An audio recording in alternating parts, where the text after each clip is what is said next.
तर नमस्कार मित्रांनो, स्वागत आहे तुमचं आपल्या एका नवीन ब्लॉगमध्ये. तर आज आम्ही जातो आहे रागीगुडा टेम्पल. तर पुढच्या माहिती तुम्हाला अभिषेक सांगतो. हाय मित्रांनो, नमस्कार. माझं नाव अभिषेक पाटील आहे. जो आम्ही सगळे मित्र रागीगुडा टेम्पल जात आहोत. रागीगुडा टेम्पल हे एक पुराणे हनुमान मंदिर आहे. तो सगळे तिथे मित्र आणि विजिटसाठी हनुमान मंदिर दर्शनासाठी जात आहोत.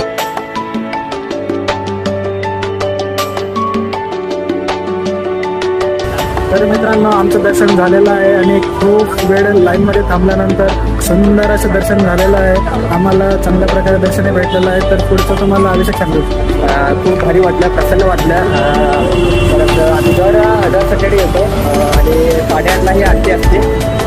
खूप भारी वाटते आणि मॅनेजमेंटही भारी आहे. म्हणजे लाईन वगैरे प्रसाद असतो. खूप भारी वाटलं. तर आमचं दर्शन झालेलं आहे मित्रांनो. तर आता रात्रीचे वाजले आहेत 10.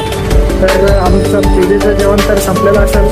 तर बघू आता आम्हाला कुठलं हॉटेल सापडतं आहे का नाही. तर अभिषेक काय म्हणतो? बजेट तर काय खूप कमी आहे. तू लाईटली काहीतरी खायचं असं सगळी म्हणत आहेत.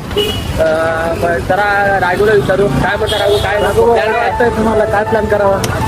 काय बदल आहे. ऐकलं होतं चांगला आहे. आमच्याला तर नाही का. तर ठीक आहे मित्रांनो, भेटूया आपण. बघू कुठलं हॉटेल भेटतं आपल्याला. तर मित्रांनो, आम्ही आलो असतो आता कल्चरल हॉटेलला. बघू काय वाटते. बजेट काय बसलं असेल तर मग काय घेऊन येतात. तर मग काय तुम्हाला काय वाटतं काय? तर मित्रांनो, आम्ही कल्परिक्स हॉटेलला गेलेलो. तिथं आम्हाला रिसेप्शनला खूप छान छान बघायला भेटलं की काय काय त्यांच्याकडे मेनू आहे.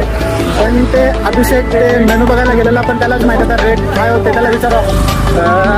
होतं डिशेस वगैरे खूप व्हरायटीज देऊन होते, बट लई कॉस्टली होते. आमचं तेवढं बजेट नव्हतं, त्यामुळं आपण पुढे आलो. पोरांची वाटतं नव्हती, त्यामुळं आपण थोडं जाऊ दिलं. थोडं कोणतं हॉटेल भेटतं बघू आपण. तर मित्रांनो, आता आपण बँगलोरमधलं टॉप 10 रँकिंगमधलं एका रेस्टॉरंटला भेट देणार आहोत.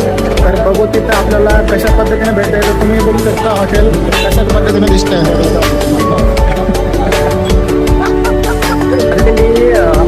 सर्वात मोठी टॉप 10 मध्ये आहे बेंगलोरमध्ये.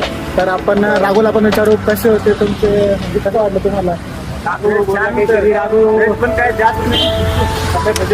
बजेटमध्ये होता तरी 35 रुपये डोसा होता. तरी बजेटमध्ये असं खालीवर म्हणाल की मित्र नको राहू नको. राघू भाऊ, तुम्ही काय खाल्लं त्याबद्दल सांगा. तुम्ही डोसा मस्त होता. कुठला मसाला डोसा मस्त होता. तर खरंच मित्रांनो, खूप सुंदर होता.